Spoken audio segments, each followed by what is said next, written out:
It's movie time, and we're back again with movie time. Hey, all! Hopefully that you had a wonderful rest of the week, and welcome to Friday's movie time. I'm here tonight with Arpo. Hey, Arpo, how you doing? Hey, I'm doing good. I'm wide awake and raring to go. Excellent. Probably Well, unlike half our audience. true. Well, I'm pretty sure that they're going to get used to our Friday night late movie time. However, that being said, it's like unfortunately we also have Olaf that we gave him the night off tonight because it's like he only does 9,000 shows. And we figure 9,001 he gets a day off. Yep, that seems fair. But by golly, he better do two shows next week. That's right. Actually, it's like it's going to be a show and a half because we're going to have a wonderful guest next week in Deborah Moffat. Yes, looking forward to that. And on Wednesday we have Liron who comes on, Liron Artsy. Yes. So we have two fantastic guests. So I'm looking forward to this week coming up. In fact, in May and in pretty much all of June, we've just got guests coming out of our Corn and jeans. That's right. Our Calvin Kleins. I tell you, it's oh man. Yep. We're in for an exciting 2 months. So are the listeners. Absolutely. And then we might take a little bit of a summer break just to have a little bit of summertime. Summer break makes me feel fine. And then come back again, alive and refreshed into our new year. When we book up 3,500 other guests. Yeah! Yep. It's like this is something to look forward to. Now, also on our Wednesday show, we had started talking about and touched on the subject, but we are tonight going into a lot more detail, dealing with the actor-editor relationship, the producer-editor relationship, and the director-editor relationship. So, with all good things, let us start off with the producer-editor relationship. When one needs to hire an editor, it's good to have them aboard even from the time of the rushes. There are two different kinds of editors that you will need to have as part of your filmmaking process. There's the editor who cuts your films. There's the editors who do your trailers. They are an art all on their own, trailer editing. Yes. It's an entirely different editing from editing an entire motion picture. It is. It's cut to beats. It's really, what they are, masters of their craft. Trailer editors. They can make a movie that is average look incredibly amazing. They can also kill your movie if they are horrible at it. It's like it can confuse the audience and yet at the same time entertain them all at the same in the same breath. And there are few and far between that are masters of this and are well received for their work. Yeah, I've always wanted to be a trailer editor. Not that I'd be any good at it. I just want the money. They're paid very handsomely. Yeah. They are paid very well, but there's a reason for that. Yeah. As I've said repeatedly on the show about other people that you have to work with in the film industry, they get paid well because they earn it. Yes. And in the producer-editor relationship, what we are talking about is that in the producer, they're looking, again, you're talking business of that. To hire an editor means to hire someone who is, that you are entrusting will get the deliverables ready for your distributor. So it's important in terms of the producer-editor relationship to understand that the editor has to have all of the materials together for you. We have talked in previous episodes about what deliverables we are looking at from it, from the point of view of also not only the trailers, it's like also any dubbing is also done by the editing team. Any Foley is also done by the editing team. It's like as well as Foley artists. And again, we're not discriminating here on that. It's like there's CGIers, there's a long team in the editing process. It's why the end of a film credit is like a foot long and more if you're looking at the just editor credits alone. Yes, anything green screen. That's done in the editing department. That's making sure that everything matches up. Yep. Between the actors in front of the green screen and what's happening on the green screen. And actually, with editors, they are also your lifesavers as well, because some of them can actually be able to fix continuity errors right in the post-production process. It's like just by little things like color correction, they can color correct lighting. So, I mean, they're little wunderkinds. A lot of standard software comes in the editing department, and we'll be able to talk about that at a different time. But with the editor-producer relationship, what I find the most fascinating is the fact that it's a very straightforward business transaction. I give you the footage, you give me the deliverables that I need. Yep. But with the director editor relationship, that is where it gets the most interesting. Because with the director editor relationship, it's good to have the two of you love each other very much in that sense. As much as you love your DP, to love your editor as well. Yes. Never make an enemy of an editor. Yes. First of all, the ones who stockpile your rushes are extremely important.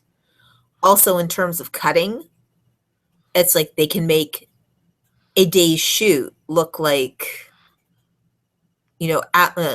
completely brilliant, or they can make it look like complete crap. Yeah. They can also fix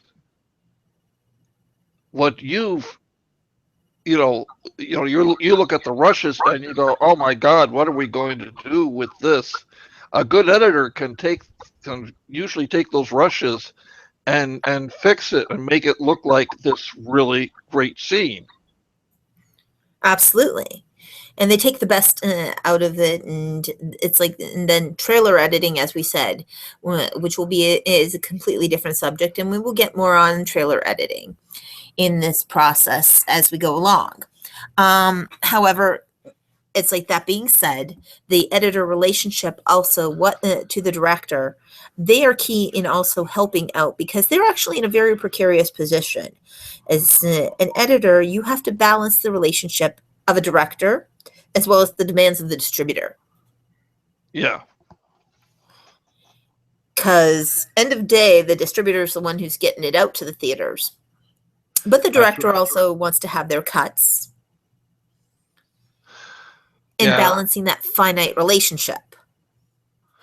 Yes, the editor is the one that has to make both sides happy and has to get it done to the distributor's timetable. The distributor says, we need this movie to ship out on May 27th.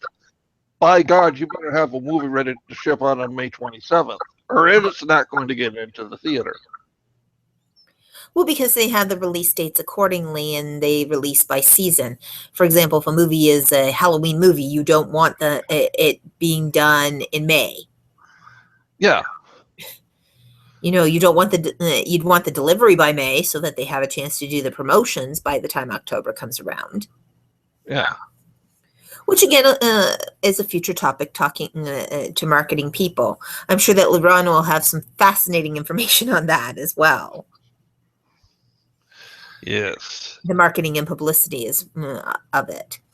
Also, with editors, what do you think makes good editing?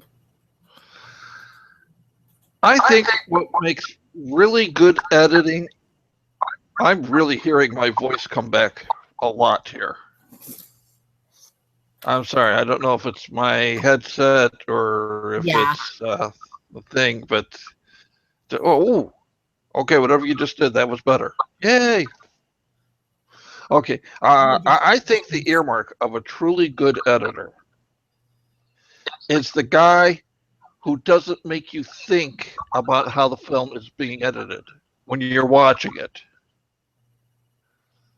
When the movie just flows smoothly from one camera angle to another, when scenes go easily, you know, uh, whether they use a dissolve, a fade, a cut, uh, you know, if it's making the movie flow so smoothly that you're not even aware of what the editor's done, that's the mark of a good editor. Yep. The mark also of a good editor as well is one person. It's like where everything just seems like it was all shot in one location, timeless, and they can capture the cinematographer and director's image of the piece that they're trying to show. So, do you have Yes. some movies that you would say are a great example of editing? Let's see. Um, Definitely the last Mad Max movie, Mm-hmm. Fury Road. That was just a masterpiece of editing for me. Mm-hmm. It moved, and you never knew when it was going from location to set because everything blended together so perfectly. A lot of people don't realize that, you see in a movie, okay, a guy walks up to a building, he's walking down the street, you see him walking down the street, he walks into a building, next shot, he's inside the lobby of the building and he's talking to the desk clerk or whatever. And a lot of people don't realize, they probably filmed that guy walking into the building 3 months later, they're filming him talking to the guard, that Yep. you know that's really what editing is. Editing is like time travel. It's or compressing time. It's making that 3 months disappear. Another movie I think is particularly well edited, only in the fact that it moves back and forth with flashbacks and things, and that is my all-time favorite movie, Casablanca. Mm-hmm. That's beautifully edited. Just I got the chance recently to see it on the big screen again. I hadn't seen it on the big screen in about almost 50 years, Mm-hmm. and wow, it is just amazing. You lose yourself. Besides being a timeless story, it is truly timeless editing. Yes. And it's just it. You sit there and go, "Wow." See, one of a movie that I had found that was really interesting in terms of editing, Possession. Did you ever see that one? Possession. Jeremy Northam, Jennifer Ely, I don't think Aaron so. Eckhart. It blends seamlessly between the past and the present. It's like you really can't. It's like it's just so smooth, the transitions. You can't really tell when one era that they're ending to beginning. They don't Hmm. jar it. It's not one of those jarring like, whoop, there we are in the past. Whoop, there we are back in the present. Whoop, there we are again. It doesn't feel like a ping pong match. It feels like as though seamlessly one way to another. And I think one of the most brilliant bits of pieces of editing I've seen in a movie is Memento, Yes, absolutely.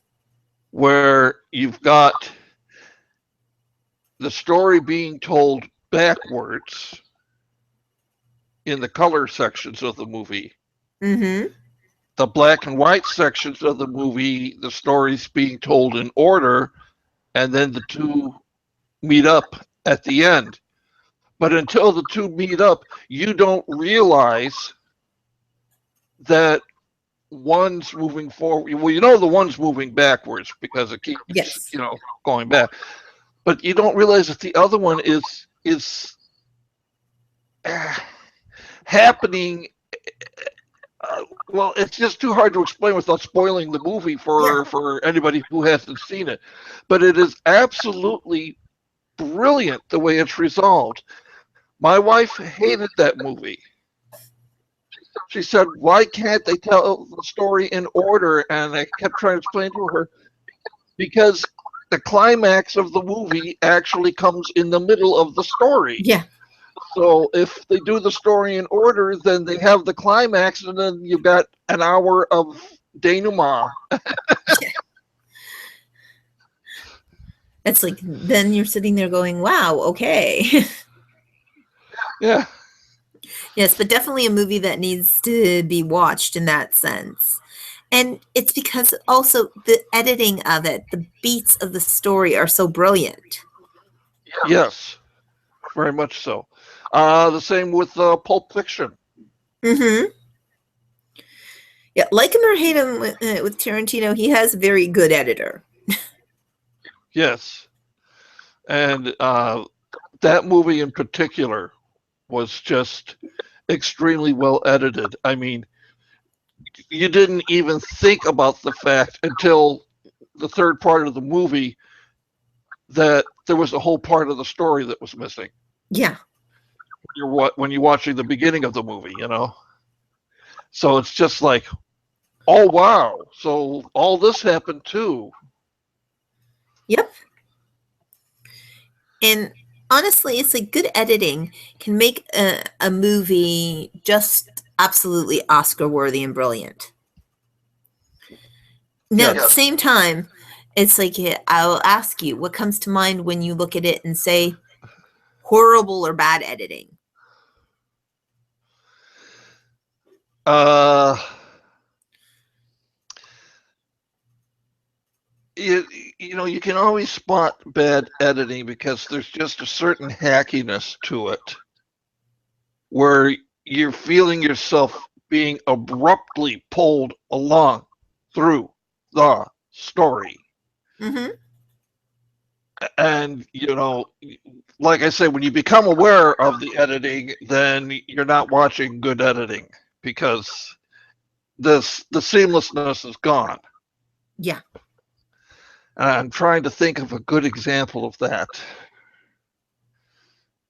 See, the really bad stuff I do tend to actually wipe out of my brain. I know I do the real discoveries on the other show with all the bad movies, but I really do try to rinse them out of my brain when I'm done.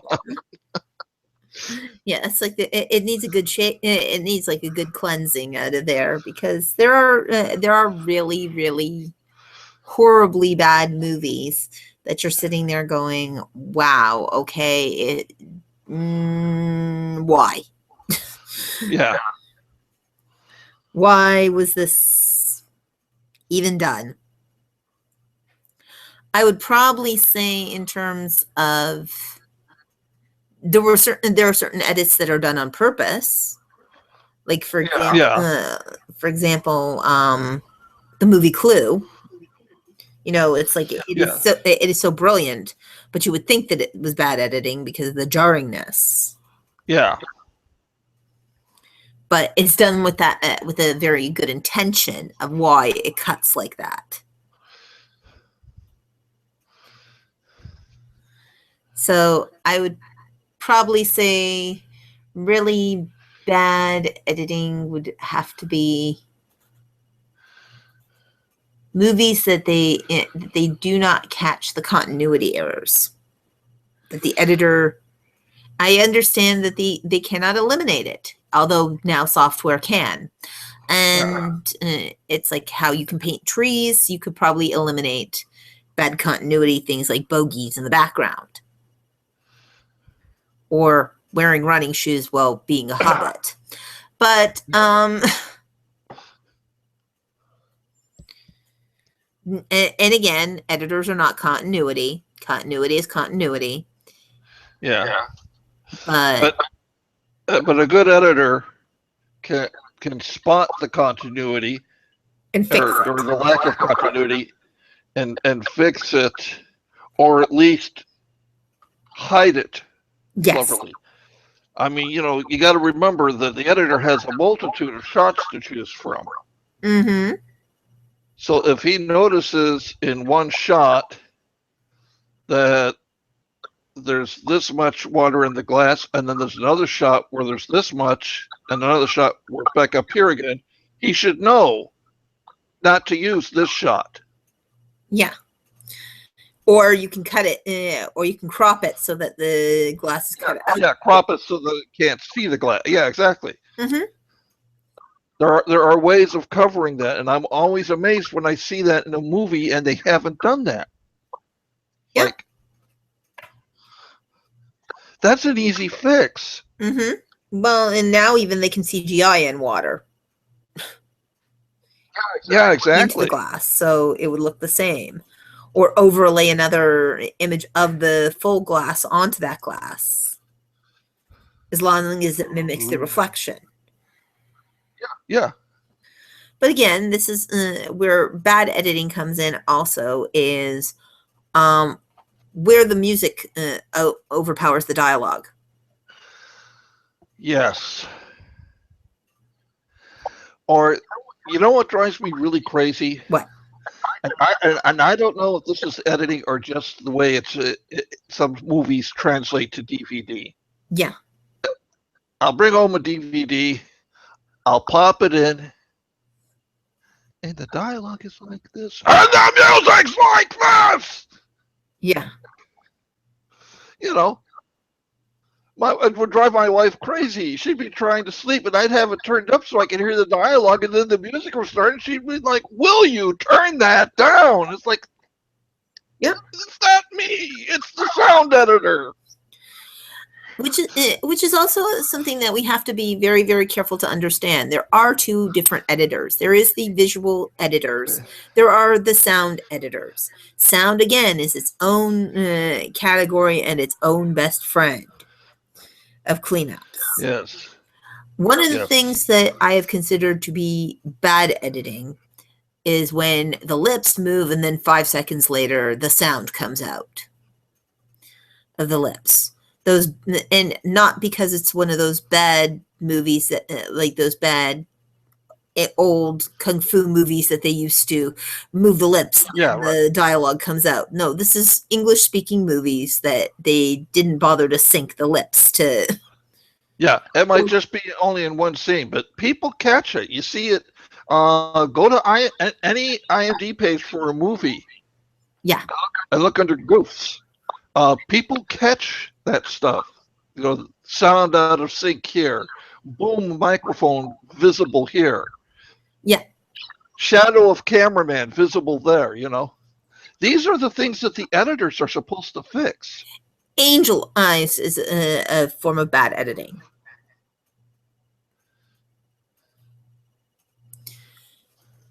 Yeah. That one was a pretty bad set of editing. Another one that I would probably hit on the bad editing was that movie with Mickey Rourke and at the time Carrie Otis. You know which one I'm talking about? Where they were on that island.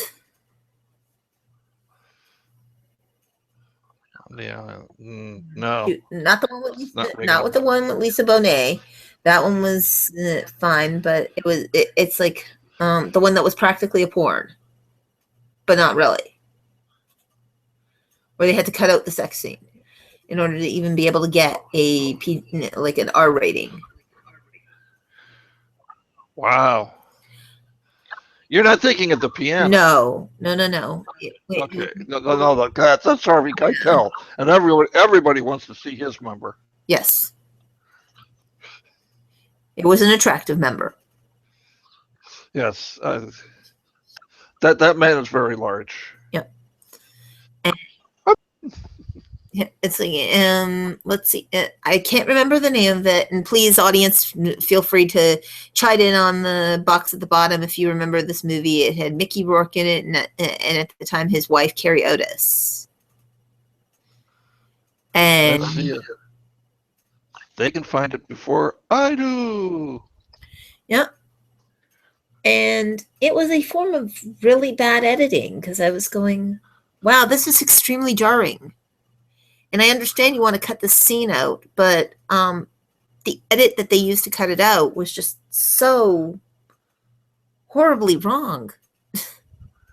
Yeah.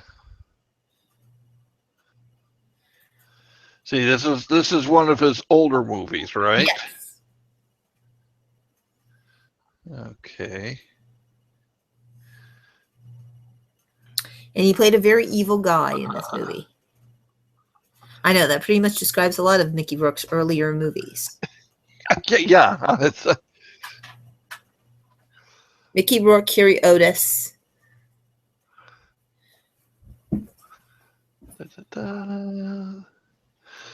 Angel Heart, 9.5 weeks. Angel Heart was pretty bad, but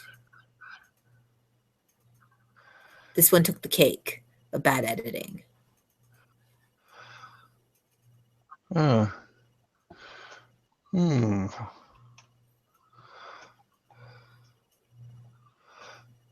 Fade to Black, no.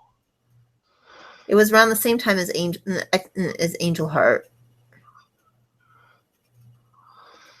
I got a Prayer for the Dying, Francesco, Wild Orchid. Wild Orchid, thank you.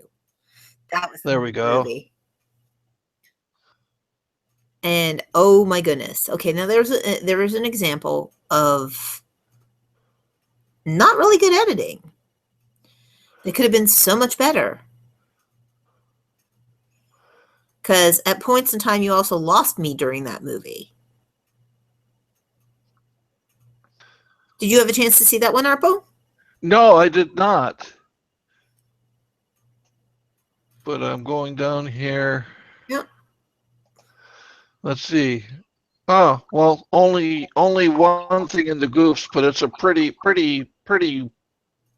blatant one. Says here, in the end, when Wheeler and Emily ride off on the Harley, Wheeler is wearing a leather vest in some shots and a long-sleeved leather jacket in others. Yes. They couldn't make up their minds which one looked best, so they said, let's do them both. There you go. So in terms of that, yes, there is that in the editor relationship.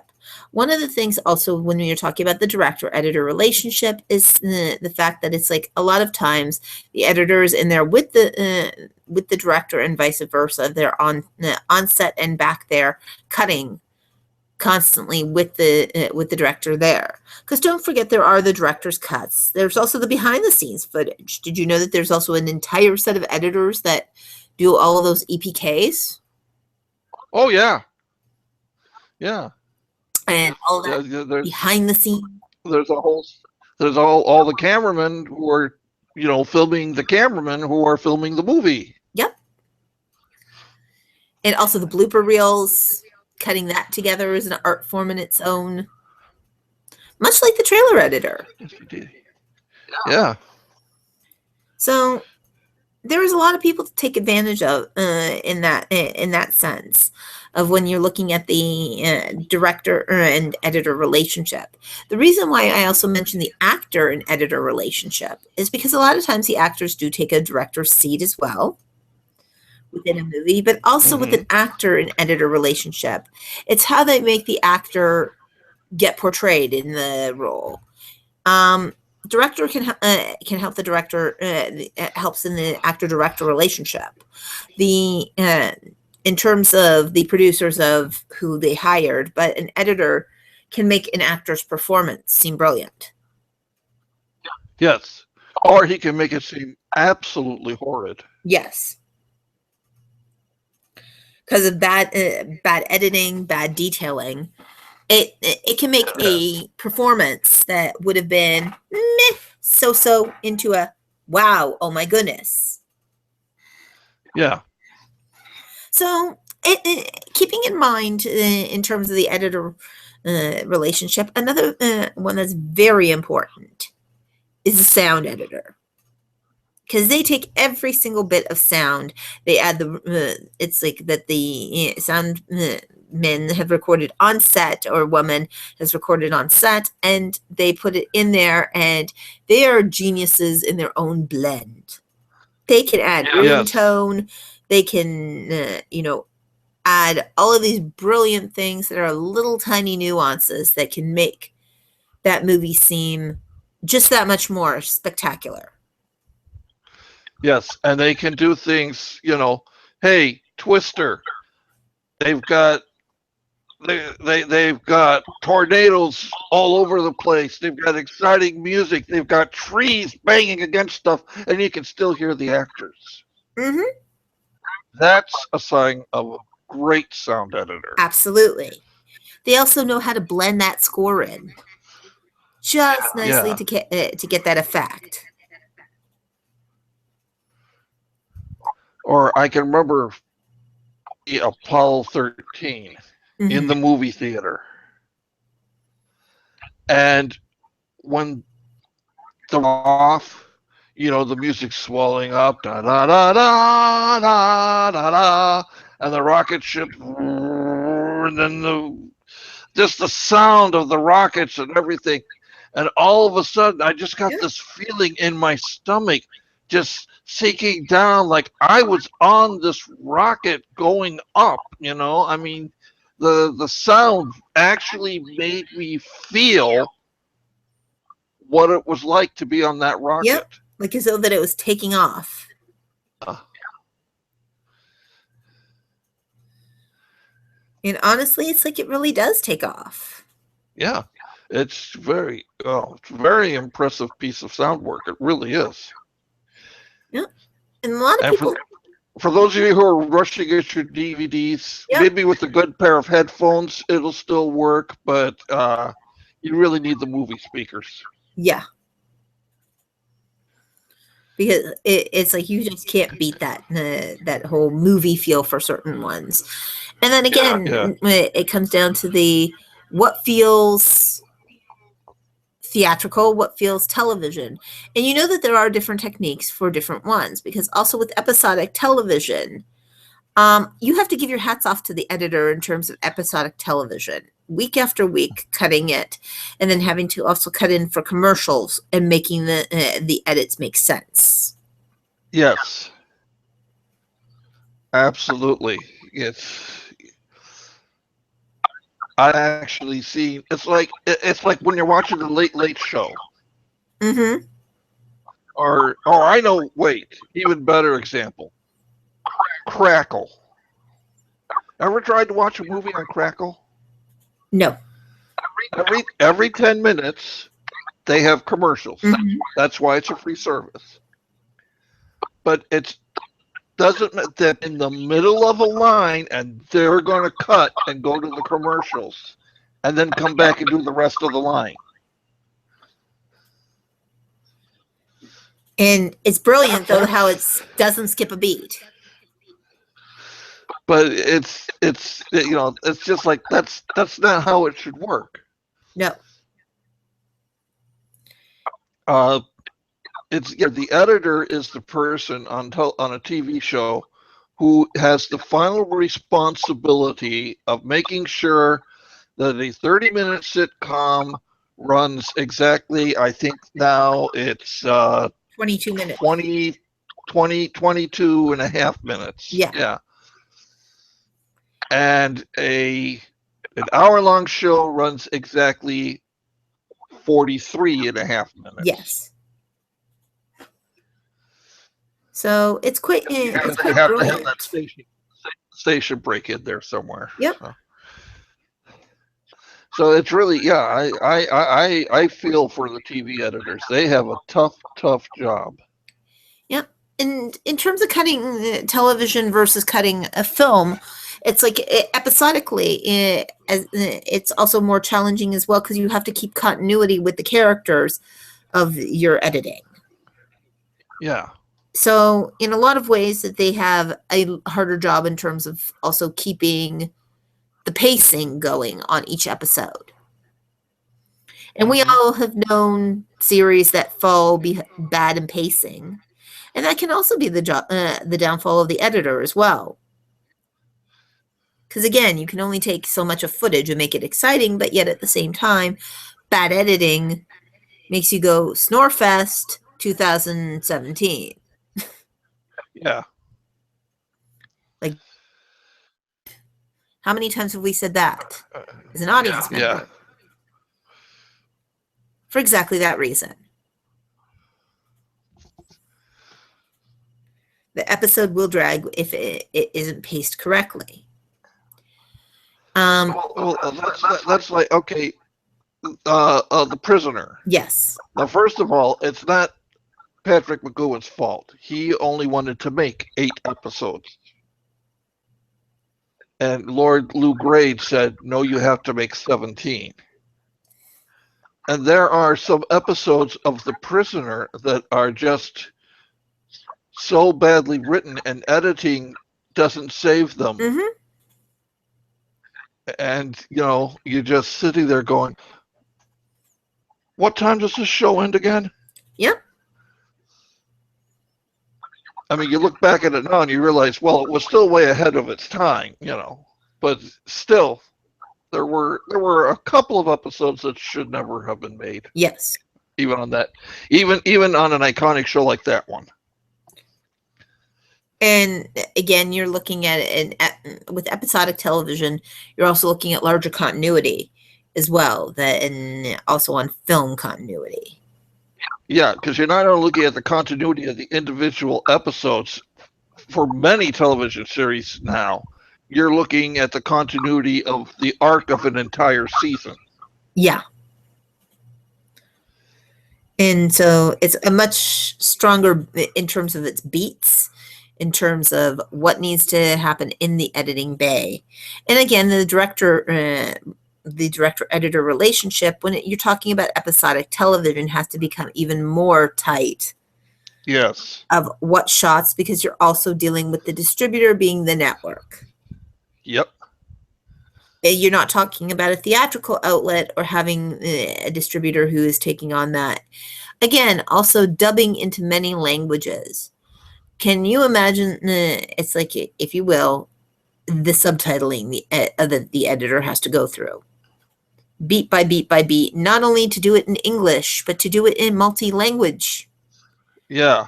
Across countries. And to do it so that it does actually match up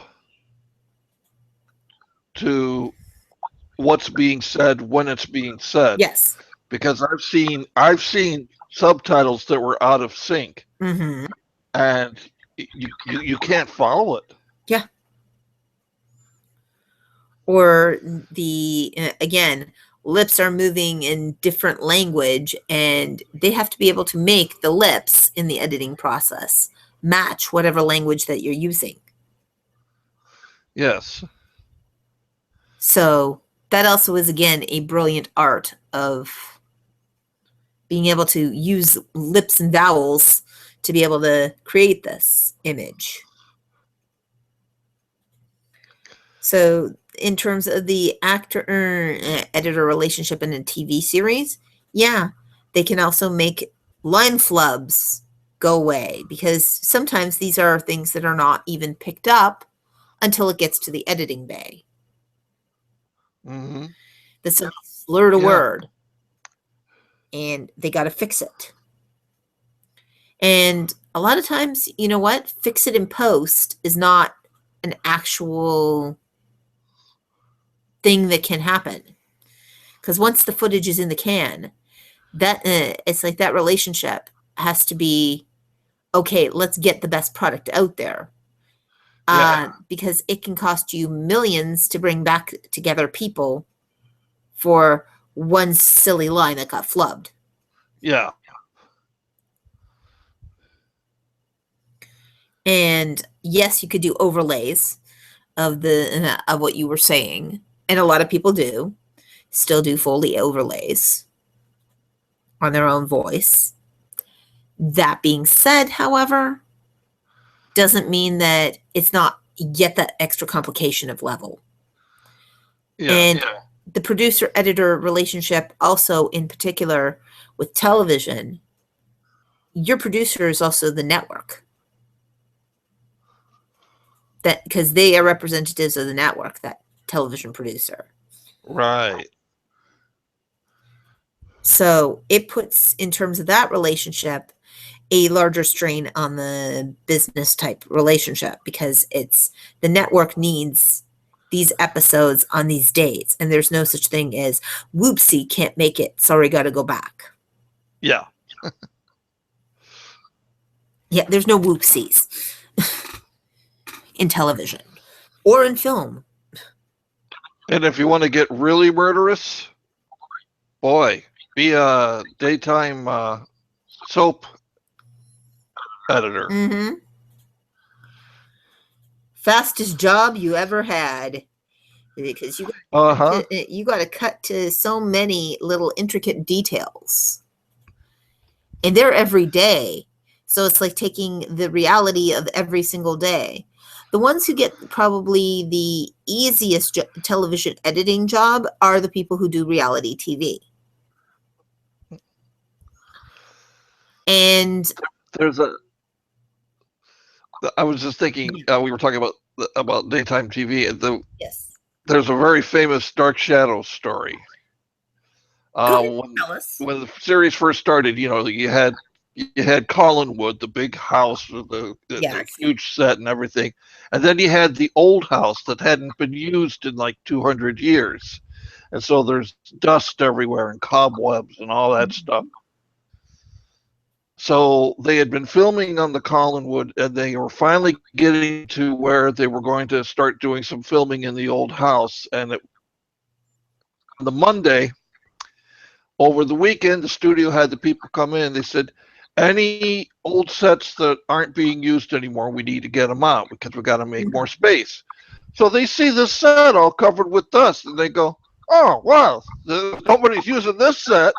And they threw it all away. Mm-hmm. By Monday, everything's gone. The dumpsters are empty. Everything's missing. They actually were filming the episode the day before it aired. Wow. It took them that much time to recreate the set. And boy, now there's a tight schedule for there's an editor that worked all night, I'll tell you. And definitely, like I said, that this is why, in terms of that, they are, and again, another very hard one is the trailer editor for a television series. Because every week you have to make it look fresh. Yeah.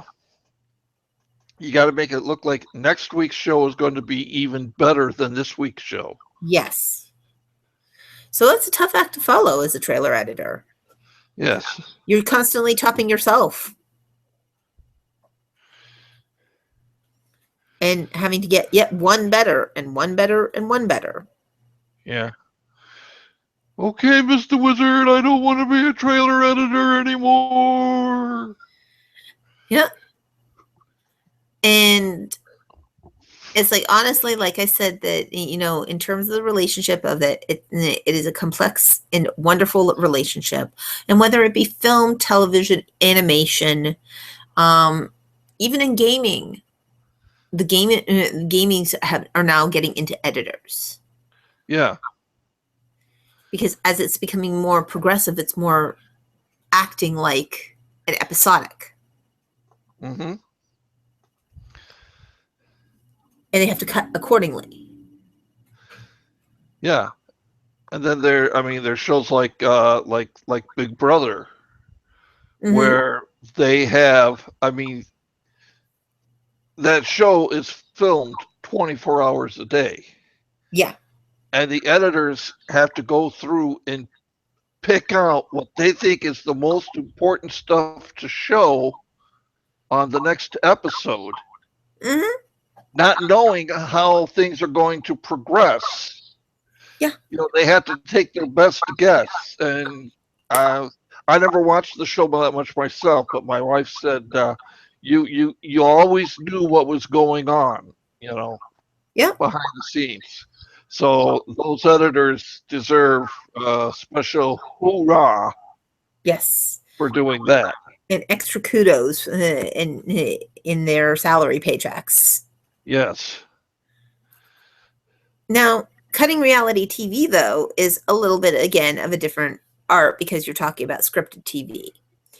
Yeah. And but then you have things like, for example, Naked and Afraid in terms of reality TV series. Two people Yeah. naked 45 days and a camera person following them, and you have to make this seem exciting. Yeah.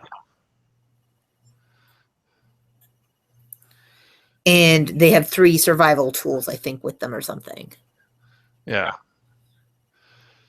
So, yes, or people who do shows like Deadliest Catch to try and make it brilliant each and every week.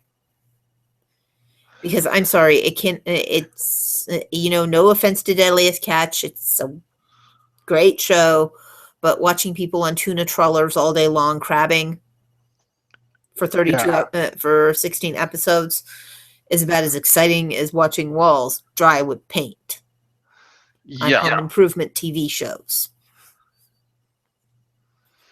Where it's almost like watching the Golf Network of where they're going, and he putts, and it's going long. It's kind of And like, I yeah, never understood that because those guys are in a truck 3 miles away. yes, The golfer can't hear them. Why do they have to whisper? yeah.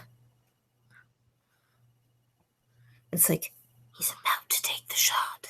It's like he can't hear you. Yeah. You're in the sound booth. Do you I see suppose you all can't go, those? and he takes the shot either. Well, just talking to normal voice, and he's lining up the shot, and now he takes it, and oh, would you look at that? Oh, he just missed. Next time I should whisper. Yeah. Or the bowling ones. It's like he lines up the shot. He can see the 7th pin. It's like, dude, you're in a booth. You're not like sitting right behind him. Hey, come on. These are guys who are trying to make watching other people bowl interesting. Okay? Yeah. That's a dirty, gutless, thankless job. Yes. Now, honestly, it's like those announcers, it's like, they can be like, this is a real grudge match, folks, against this bowling team against this bowling team. Now, for for the longest. Well, if it's a real grudge match, then I want to see some fists, man. Exactly. So don't ever say on Movie Time we don't have a little bit of fun every once in a while. Especially when it gets this late. We start to get silly. I know it's still early for you out there on the West Coast, but pretty soon I'll be pushing midnight. So yep. I have an excuse for getting a little bit woohoo. Yep. And also, which brings us down to another thing in terms of what TV series do you believe that is really good editing?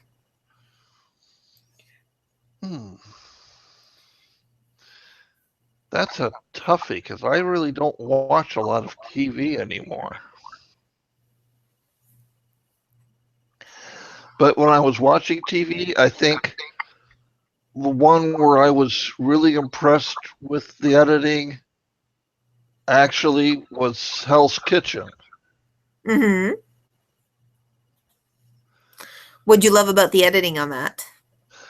I loved the fact that they really made you feel the tension in the kitchens during service. It was so palpable. There were scenes where you could just cut it with a knife. It was just the tension was so thick.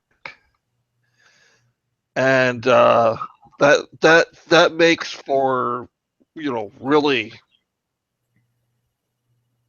mind blowing TV. Yeah. It's like that is a lot of fun. For me also, I will probably say really good editing is Law and Order SVU. Oh yes, yes, Brilliant, brilliant editors on that series. It's like to be able to cut it so that you get the feel of it, but yet at the same time not make it so graphic for TV that it's unwatchable. yeah. So Well, all a lot of them. Mash used to have great editing. yes. One of the things, so that I must say, I call bad editing for television editing is when you have a show that you are, and I hate to say it, but a lot of the figure skating competition sports are horrid editing. Yes, Horrible, horrible editing. I really don't want it. It's like, and especially when you're doing things like Stars on Ice specials and stuff. I really want to see the performers that are performing on the ice. It's nice you have some strange group that I may or may not know, yeah, and it's great that they are performing for them, but I really would rather see the performance on ice, since it's Stars on Ice, not concert with happening to have skaters that are dancing around your music. yeah. Or when they show shots of the audience, Yeah, it's like, why are you showing me this? I yeah, don't care. yeah. Are they skating? Yeah, look at the look at the faces of these kids as they see Santa Claus skating around on the ice. Well, could I see Santa Claus skating on the ice, please? Thank you. Yeah. It's like, or if I want to see, the latest stars from the figure skating world, it's like if I want to see the specials, like with Christy Yamaguchi and her family, it's like I'd like to see them on the ice, you know, or Yeah, when they do figure skating competitions, um, they cut away to the commentators. It's like I love you, Tara Lipinski and Johnny Weir, but I really don't need to see you all that much. yeah, And I really don't need to see the announcers, or they're in the middle of the skate and they're like, well, let's look at the scores up here and my favorite ones of cutaways in terms of sports and this is called bad editing as far as I'm concerned. I'm watching figure skating and you're giving me the latest football scores. yeah, What is the likelihood that the person who's watching figure skating gives one patooties rat's ass about the hockey scores, or like the football scores from that last game? well, I'd kind of like to know if that's okay. Yes, but it's like, okay, during a football game, give me football. Could you imagine? It's like you're in the middle of like the World Series of baseball, and it's like today in gymnastics. Yeah, yes. And we're going to cut away from this pitch to show you where Christy Yamaguchi tripped on a quadruple axel. Yeah. Yeah. Okay. All right. I'll give you that. Or it's like, could you imagine that you're in the middle of like, what is it, the Super Bowl or something like that, and they cut away. It's like, this sports break is brought to you by butterflies. It's like, what? Today in sport, it's like today in sports, it's like, okay, you're watching football. It's like, today in sports, we have the world team gymnastics competition that happened, or the swimming race. That it's like, you're sitting there going, okay, you're amped up from football. And this is something, though, that it's like in terms of editing. And this is something that has always been a pet peeve of mine. You are putting on figure skating I'd like to see the skating. Yeah. Don't show me only 3 people and then show me the sports that I don't watch. Yeah. Well, quite frankly, and this is my pet peeve. You always hear people say, oh, I like it when they do the background things about the athletes and their families and how they struggle to get there. And I love when they show what things are like in the Olympic Village, and I love when they show how the place was built and everything. No, you know what? If I'm watching the Olympics, you know what I want to see? I want to see the sports. Exactly. I want to see the Olympics. Yeah, it was on CBS. Yeah, CBS one year. Mm-hmm. I timed it. I had a stopwatch and timed it. And in a 3.5 hour broadcast, they showed 43 minutes of sports. Wow. What's wrong with this picture? Yeah. And they succinct like about 5 different sports within that. Yeah. It's like, or you're in the middle of watching the figure skating. Well, let's get back to the ski runs. Yeah. What? You don't want to see these next 2 skaters coming up. They're not going to, place anyway. So. Yeah. Huh. And yeah, maybe I do want to see more than the top 5. Maybe I do want to see somebody who's up and coming. Yeah, or maybe I do want to see somebody fall flat on their ass. Yes. I could use the chuckle. Yeah. Or it's like the person who saves the move with like some really funky move. I always used to gripe in the Winter Olympics. They almost never showed the ski jumping. Yeah. They show it more now. Yes. But for a lot of years, you only saw like maybe 10 minutes of ski jumping. Mm-hmm. And that's one of my favorite events because, my God, that's as close as anybody's going to come to flying. Yeah. To me, that is artistic to watch. I could care less watching somebody dog it on a snowboard. Mm-hmm. And what we are though coming to with that is the fact that it's like it's not only it is a network choice. However, it's like an editor could probably be used in a better way of cutting that to be like, in today's sports, it's like when you're watching football and we have the dressage tournament that's happening right now, and it's like, okay, dressage and football, okay. Because they're obviously going to be watching the same thing. Yes. Horses prancing around as opposed to. Well, that's where NBC has it made. They have so many different networks that they can actually show, they can devote a whole network to the soccer games. Yes. And I'm a huge soccer fan. And they can devote a whole network to the boxing. Yeah. Which, that's great. I love boxing. Yeah. And it's like, huge fan of figure skating, would actually like to sometimes see the figure skating. And then they're like, oh, well, in last week's competition, they placed 7th. I'm like, okay, that's great, except for the fact you never broadcasted it. Yeah. Let's take a look at just a little bit of their routine from last week. Well, you didn't show us any of their routine last week. Why can't I see the whole thing? Yeah. Yeah. Take the 3 extra minutes, cut the, and that's where the editor could really be used in a better manner. Yes. And I realize that they're dealing with, a situation where it's like 100 sporting events in 16 days. Yes. And there's only so much you can cover. Mm-hmm. But they're going all day. Utilize the editor. You should have an army of editors. Well, they probably do. Yeah. But, there should be an army of editors for figuring out what's the best stuff to show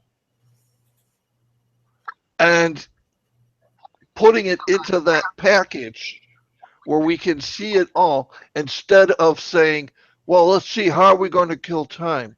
Oh, I know, we'll show them how they built the skate rink. Yeah. It's like, here's an idea. Why don't you show them how the juniors are doing Yeah. that are up and coming? And I can't remember the last time I ever saw a rhythmic gymnastics competition that was actually broadcasted. Yeah. You know, They showed them for a little while and then they stopped. yeah.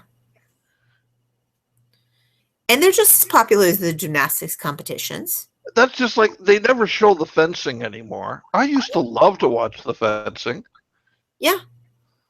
I love watching sculling. Mm-hmm. But yes, it's one of those things that, again, it's like, that's lamenting on the type of programming. And we will be dealing with a future episode of that as well. So, as we are wrapping up our show of this week, because as we said, next week we have two fascinating guests with Leron RC, and we also have Deborah as well as our guest, Deborah Moffat. How do they get you in social media, Arpo? Well, they can, if they want to reach me socially, they can reach me on Facebook. If they want to reach me professionally, they can reach me on LinkedIn. Don't get them mixed up.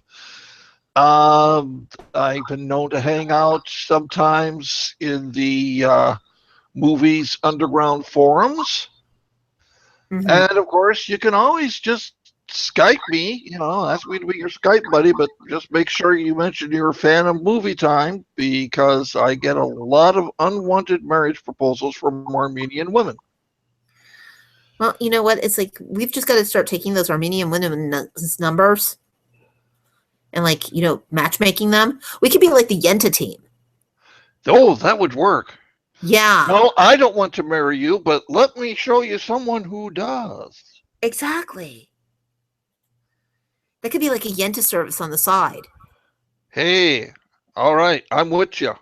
Like rent a Yenta? There you go. It's like, we'll matchmake you. Trust me. You'll love it. Yeah, and you can reach me on social media on LinkedIn, Bizipedia, Facebook, Twitter at Movietime Indie, at Sonata Grayson, as well as you can also on Bizipedia, as well as also on our YouTube page of Movietime, as well as also on www.pastlivesproductionsinc.net. And please make sure to join us on Wednesday and on Friday for our next guests.